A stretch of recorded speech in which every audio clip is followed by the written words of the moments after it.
Boa tarde. Quinta-feira, 10 de novembro de 2022, estamos iniciando a primeira edição do ACP Fatos e vamos repercutir os assuntos mais importantes que começaram ontem à noite, o tal do relatório e outros temas, como por exemplo, 6 viram réus por crimes de 18 milhões e meio de desvios na saúde. Deveria ter pena dobrada, né? Ministério da Defesa entrega relatório sobre o sistema eleitoral e não aponta nada. Funcionária é presa por furtar mais de 300 mil reais em dinheiro vivo de detentos aqui em Santa Catarina. Ministério Público aponta a relação de pelo menos 12 empresários e agentes políticos em financiamento de bloqueios ilegais no estado. Pastor é suspeito de abusar de fiéis durante orações individuais e foi preso. Presidente da Câmara de Serra Alta se confunde e manda nude em grupo de vereadores mirins. Funcionários são detidos após flagrante de uso de drogas. Fiquem conosco, esta edição do ACP Fatos já está no ar.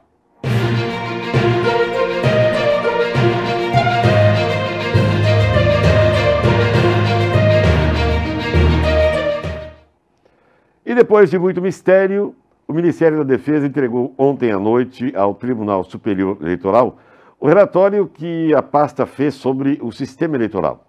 O relatório afirma que não investigou o crime eleitoral. Diz assim, abre aspas, assinalo que o trabalho restringiu-se à fiscalização do sistema eletrônico de votação, não compreendendo outras atividades, como, por exemplo, a manifestação acerca de eventuais indícios de crime eleitoral. O relatório pede que o TSE analise 2 pontos. Abre aspas, do trabalho realizado, destaco 2 pontos. Primeiro foi a compilação do código-fonte e consequente geração dos programas códigos binários, que pode configurar relevante risco à segurança do processo.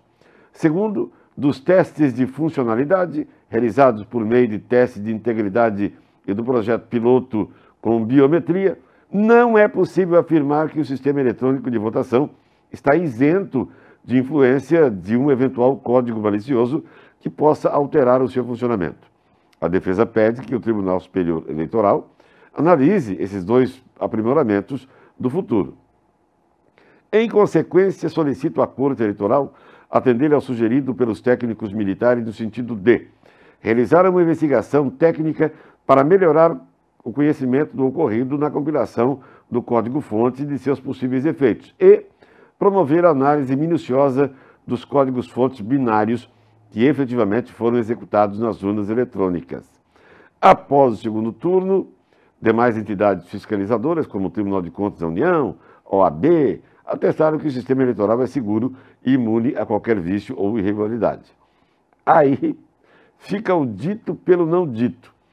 O Tribunal Superior Eleitoral, não querendo, digamos assim, ser irônico demais, mas ignorou solenemente o que disse o Ministério da Defesa. A nota do TSE diz que o Tribunal Superior Eleitoral recebeu com satisfação o relatório final do Ministério da Defesa, que, assim como todas as demais entidades fiscalizadoras, não apontou a existência de nenhuma fraude ou inconsistência nas urnas eletrônicas e também no processo eleitoral. As sugestões encaminhadas para aperfeiçoamento do sistema serão oportunamente analisadas, ou seja, ignorou solenemente e colocou o Ministério da Defesa igual às demais entidades, sem nenhuma importância relevante em todo o processo. Olha, alvos de uma denúncia do Ministério Público Federal, 6 pessoas tornaram-se réis por integrarem um grupo criminoso que fraudou licitações e desviou 18 milhões e meio de reais em recursos para a saúde pública em Piquete, interior de São Paulo, entre os anos 2013 e 2019. As irregularidades ocorreram com a terceirização ilegal de serviços hospitalares à organização social Provida. A entidade recebeu mais de 15 milhões e meio de reais no período, 3 milhões deles oriundos do governo federal. Parte do dinheiro destinou-se ao pagamento de empresas de fachada vinculadas aos envolvidos. Além das punições por constituição de organização criminosa, peculato e fraude em licitação, o Ministério Público Federal pede que a Justiça Federal determine aos réus a reparação de prejuízo no valor de 18 milhões e meio de reais. A quantia refere-se não só aos repasses feitos até 2019, mas também aos 3 milhões que a Provida recebeu em 2020, quando o contrato com a Prefeitura já havia se encerrado. Deveria ter pena dobrada para quem comete crimes na área de saúde, você não acha? Com certeza.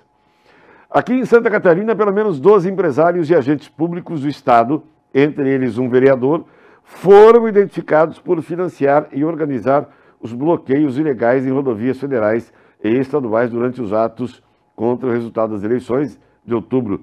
A informação é do Ministério Público, que não divulgou os nomes dos investigados. Os dados e informações constam em relatório sigiloso do Ministério Público de Santa Catarina e que foi entregue na última terça-feira ao presidente do Tribunal Superior Eleitoral, ministro Alexandre de Moraes.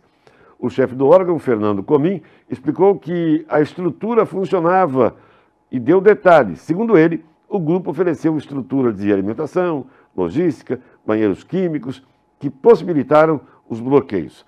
Santa Catarina chegou a ter quase 70 atos de bloqueios simultâneos em rodovias em todo o estado. Desde a última segunda-feira, não há nenhuma estrada fechada. O volume de empresas e agentes políticos citados são apenas de Santa Catarina. Apesar disso, na reunião com Alexandre de Moraes, foram entregues relatórios que apontam a atuação nos protestos. Em Santa Catarina, o Ministério Público Estadual deu 24 horas para que a Polícia Militar detalhe as ações tomadas para desobstruir vias urbanas ocupadas por atos de manifestantes. Aguarde que vem aí mais processos como aqueles do fim do mundo por parte do ministro Alexandre de Moraes. Certamente, com essas identificações, essas pessoas serão chamadas às falas. Não tenham dúvidas disso, viu? Aguarde, vocês vão ver. Olha, chegou a 9 o número de mulheres que procuraram a Polícia Civil de Tubarão, no sul de Santa Catarina, para relatar e denunciar abusos sexuais cometidos por um pastor de uma igreja evangélica do município, conhecido como Homem de Deus na congregação. Ele foi preso a partir de relatos de 5 vítimas. Após a detenção, outras 4 procuraram a Delegacia de Proteção à Criança, ao Adolescente, à Mulher e ao Idoso, a DPCAMI. O nome dele não foi divulgado. De acordo com as investigações iniciadas em outubro, os crimes aconteciam na igreja e nas casas das vítimas.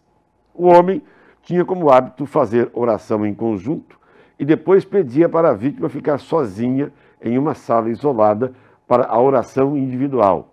Era nesse momento que ele praticava o abuso, de acordo com a investigação. Ainda segundo a Polícia Civil, houve relatos ocorridos há 11 anos e uma das vítimas disse ter sofrido abuso quando era menor de idade.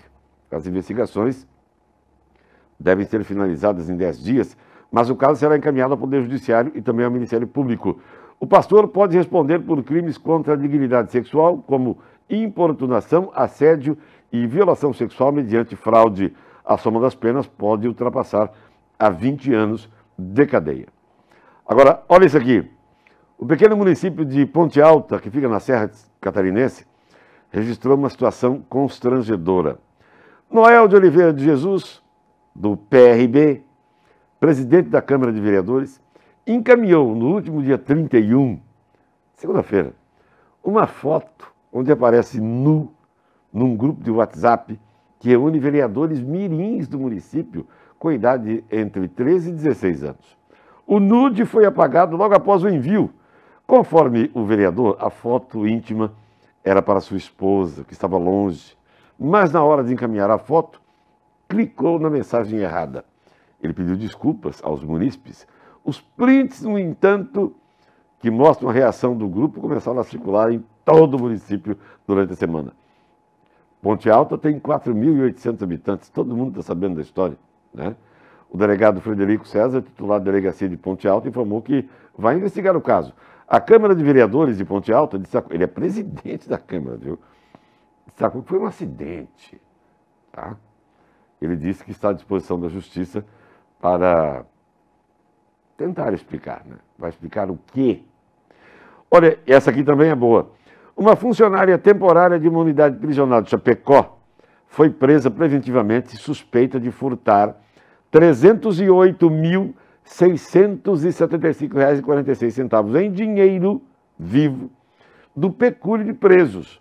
Pecúlio, previsto em lei, é uma espécie de poupança onde é depositado o dinheiro de apenados em ressocialização e que pode ser resgatado assim que são colocados em liberdade. Segundo a Polícia Civil, os furtos aconteceram nos últimos 3 anos e a suspeita, que tem 50 anos, não teve o nome informado e ela confessou o crime. O resultado do inquérito foi divulgado na última terça-feira. O dinheiro era proveniente do pagamento pelo trabalho das pessoas que estavam cumprindo pena e também da ajuda enviada pelos familiares e tal, né? E quem não estava trabalhando tinha esse dinheiro também mandado pelos familiares, segundo o delegado Adilson Bressan. As retiradas, de acordo com as investigações, aconteceram em ocasiões e valores distintos. Embora o inquérito já tenha sido enviado ao Judiciário e ao Ministério Público, tendo em vista que a suspeita está presa preventivamente desde o último dia 2 de novembro, a polícia ressaltou que diligências seguem sendo realizadas para tentar recuperar pelo menos parte do dinheiro. A falta do dinheiro, conforme a investigação, foi percebida pela Polícia Penal durante a auditoria da direção do local e reportada à Polícia Civil, que começou a investigação. É mole. E uma última informação. 2 funcionários de uma empresa de Jaraguá do Sul foram detidos, acusados por posse e uso de entorpecente. A ocorrência foi registrada por volta de 1h50 da madrugada, na Avenida Prefeito Valdemar Gruba. A Polícia Militar foi informada pelos vigilantes da empresa que flagraram uma situação ilícita. Os policiais militares encontraram com os acusados certas quantidades de maconha. Um rapaz de 24 anos estava com um cigarro de maconha e o outro de 19 estava com um torrão de maconha. Ambos responderão a termo circunstanciado, posse e consumo de droga. Certamente perderão o emprego, né? Fazer o quê? Por enquanto é isso. Nós voltaremos logo mais a partir das 18h45 com uma nova edição do OCP Fatos e, claro, já estamos esperando por vocês. Até lá.